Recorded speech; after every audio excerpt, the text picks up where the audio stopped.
આજના મુખ્ય સમાચાર આ પ્રમાણે છે. અચાનક આગ લાગતા હજારો માછલા ઝાડ પર ચડી ગયા છે. આ ઘટનાની જાણ થતા હવે હું તમને સવાલ પૂછું કે ગણપતિ દાદા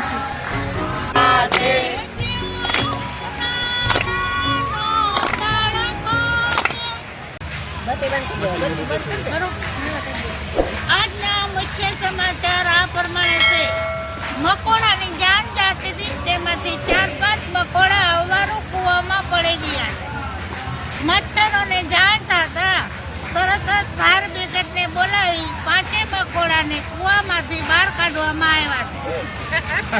2 મકોડાનું સ્થળ પર જ મોત નીપજ્યું છે. 3 મકોડાને સલતી હોસ્પિટલમાં ખસેડવામાં આવ્યા છે. સારવાર અર્થે 1 મકોડાનું મોત નીપજ્યું છે અને 2 મકોડાની ગંભીર હાલત છે. તેમને લોહીની જરૂર પડતા 5 બાટલા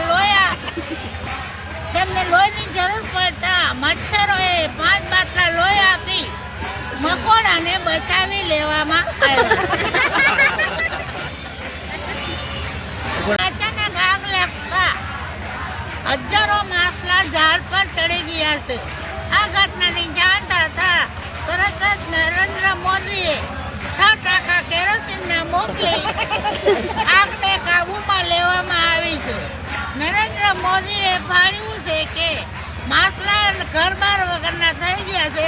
તેમને 2 મકાન, વોટરપ્રૂફ સંડાસ બાથરૂમ સહિત દરિયામાં બનાવી દેવામાં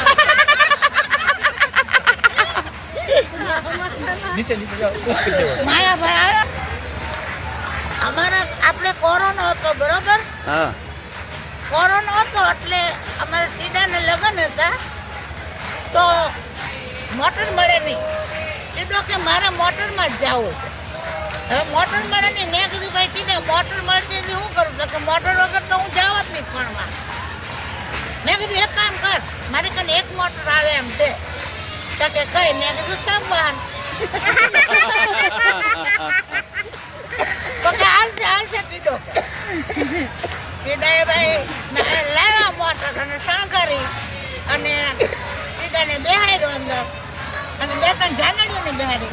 હવે ટીડો અંધારામાં ઓગળી જાય એવો અને આંખોમાં તો ઓપરીને કટકા જેવા સીપડા અને ટીડાને બેહાડ્યો. એની માં કે મારતી જાય ને લીંબુ ઉતારો. જાનડીઓ બેઠીને ગીત શરૂ કર્યા. ધીમી ધીમી મોટર આખો ટીડા ભાઈ આવેલી ઉતાવળ તેની રે. તો મોટરે બરીક મારી. મોટર બરીક મારે એટલે કેવું વાગે? રામ રામ રે. તુમી માતા તુમી પિતા તુમી હો સબ હોશિયાર. રામ હે રામ એમને કરતા માંડવે પૈયા એટલે માંડવે તો ભાઈ માયક વાગે ડિસ્કો એમાં તપાહન ભાડી ગયા. એ કે બંધ કરો બધું કે અમારામાં કોક બુદ્ધિ શું લાગે. તો બધા રોવા મને કૂટવા મને. ડ્રાઈવર કે કોઈ હેઠા ઉતરતા નહીં. હું ઉતરું છું. હવે એ ડ્રાઈવર હેઠા ઉતર કે શું થયું? તો કે શી ખબર, અમને શું ખબર? તો કે રોવો તો હું લેવા. તો કે આ બધા રોવે તો અમે રોઈ છે કે. તો કન્યાની માને પૂછ્યું કે તમે શું થયું કે? તો કે શી ખબર કે જો ને અમારામાં કોઈ ગુજરી થયું લાગે. તો કે કોઈ નથી કે કાંઈ નથી કે એમાં ટીડો છે. તો કે ઓય બાપા ટીડો મારો ટીડો મારી ફૂલીનું શું થશે? તો ડ્રાઈવર કે ટીડો મર્યો નથી. અમારા ગામમાં કોરોનો છે એટલે મોટર મળતી નથી એટલી તો હવે મારે કરવું હોય કે આમાં જંગલા. તો કે વગાડો કે ચાલુ કરો કે આમાં તો જાન આવી છે કે. ટીડાને તો વખણા કર્યા પછી લઈ ગયા. એટલે અમારામાં ગોરદાદા કેવા હોય ખબર છે? ઉધડા લગ્ન આપી દે. નકર ગોરદાદા વાહા કાબરા કરી કાઢે. હવે કેવા ઉધડા લગ્ન આપે એ મેં સાંભળ્યું હતું. હવે ગોરદાદા બોલ્યા કે હરિઓમ સકલમ મકલમ થવા આ વરજો કેમ બારા કરે છે એને માંડવમાં ઢાળીને લાવો લો કન્યા પધરાવાનો સમય. આ વરરાજાને 2 જણા પકડી રાખો એને માથે ટકો કરી કાઢો લો કન્યા પધરાવાનો સમય. આ વરરાજાના ખોપરામાં ચાંદલો કરો, કંકુ ન હોય તો ચૂલાની રાખ પણ ચાલશે લો કન્યા. આ વરરાજાના હાથમાં ગળગળિયું નાળિયેર પકડાવી દો, ગળગળિયું નાળિયેર ન હોય તો ભૂખરો પાણો પણ ચાલશે લો કન્યા. અંદરના ઓરડામાંથી અવાજ આવ્યો કે કન્યા ભાગી ગઈ. કન્યા ભાગી ગઈ હોય તો કન્યાના બાપને બેહારો મુરત વિયું જાય છે. કન્યા પધરાવાનો સમય. કન્યા આમથી ડોલતું લઈને આવી.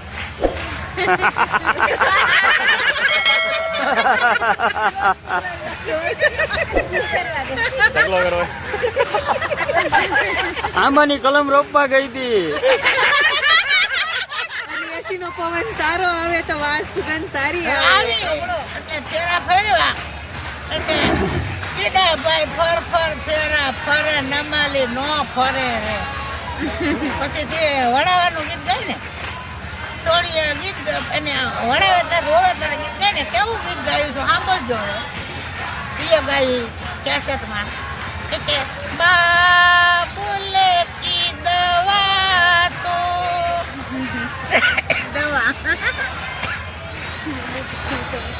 बाबुल की दवा तो लेती जा जा तुझको पति बीमार मिले. હવે તો સોળીઓ કીધું એની બહાર રે મોટરમાં એકલામાં છે રે. ગોરાજાના ડ્રાઈવરની પડખે બેહાર્યો અને જાન ઘરે પગી થોડાક દી આયલું તો વરરાજો ગુજરી ગયો. તો બધા માણસ ખુલી કે હવે મારે વર વગર જીવીને શું કરવું છે. મારે વર વગર જીવવું નથી. એટલે માણસો ભેગા થઈને દેરવટો વળાયું. દેરવટો વળાયું થોડાક દિવસે તો દેરે ગુજરી ગયા. દેર ગુજરી ગયા પુલી ગળાફો બાંધ્યો કે મારે વાર વખત જીવીને શું કરવું છે. મારે જીવવું નથી. માણસો ભેગા થઈ ગામડાએ જેઠવટું વળાયું. જેઠવટું વળાયું થોડાક થયેલું જેઠે ગુજરી ગયા. તો પુલી તો તલાવમાં પડવા હાલી ગામ એની વાય ફોન લાવીને પાછી લાવ્યા. હારાવટું વળાયું. હારાવટું વળાયું થોડાક દિવસે તો હારાય ગુજરી ગયા. પુલી દરિયામાં પડવા હાલી. ગામ વાળા કે રાન તું દરિયામાં ન પડે તો અમે તને ધક્કો મારી દી હોય છે. ત્યારે હું ગામ બટું વાળું. હવે હું તમને સવાલ પૂછું કે ગણપતિ દાદા છે એનું માથું ભોળાનાથે કાપી દે અને હાથીનું કાપે. હાથીનું માથું તો ગણપતિ દાદાને ચડાવ્યું.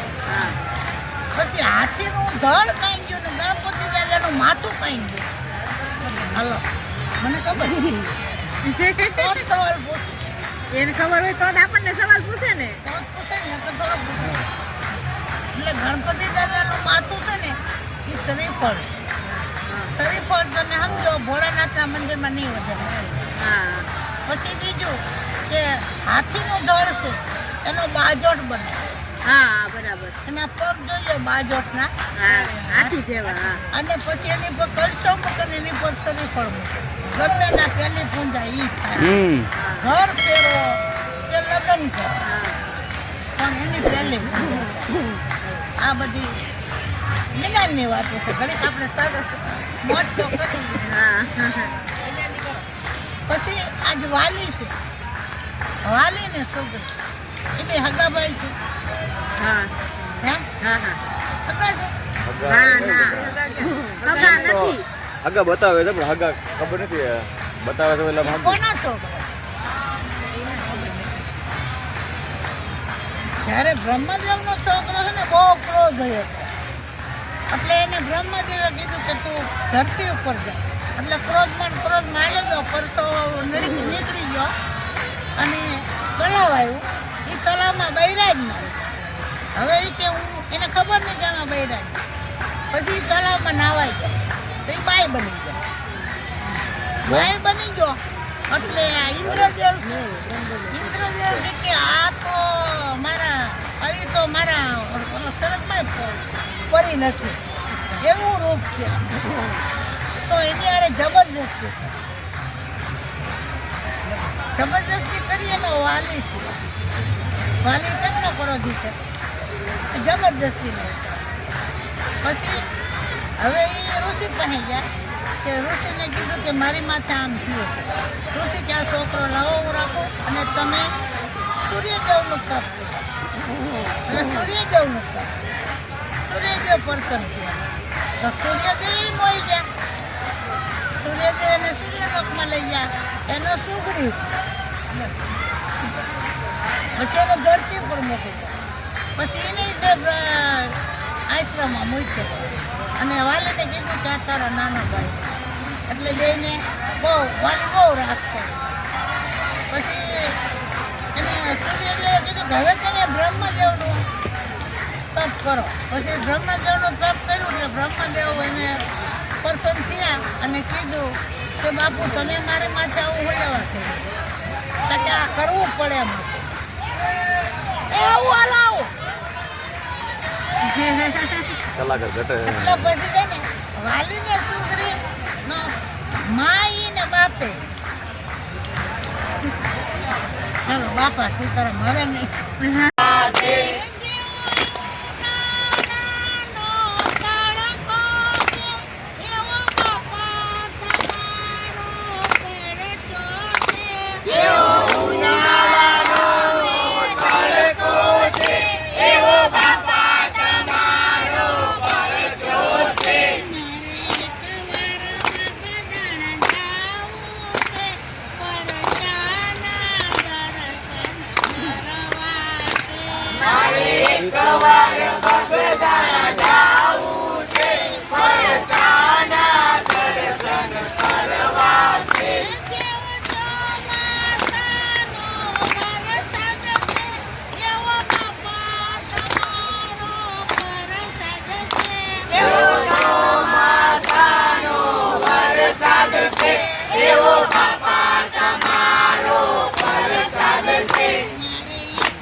જો મિત્રો આ રીતે અહીંયા વાસણ સાફ થઈને જો ફૂંકાય છે.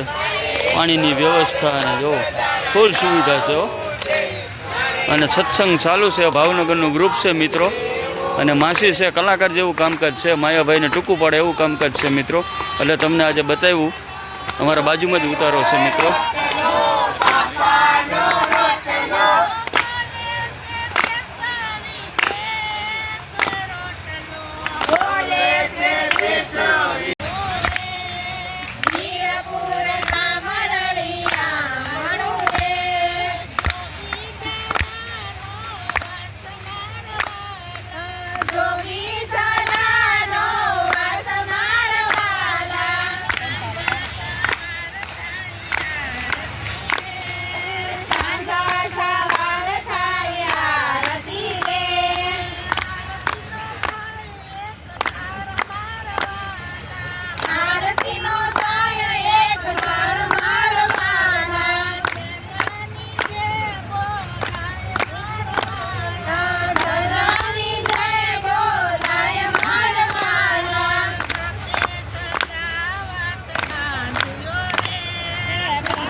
ગણપતિ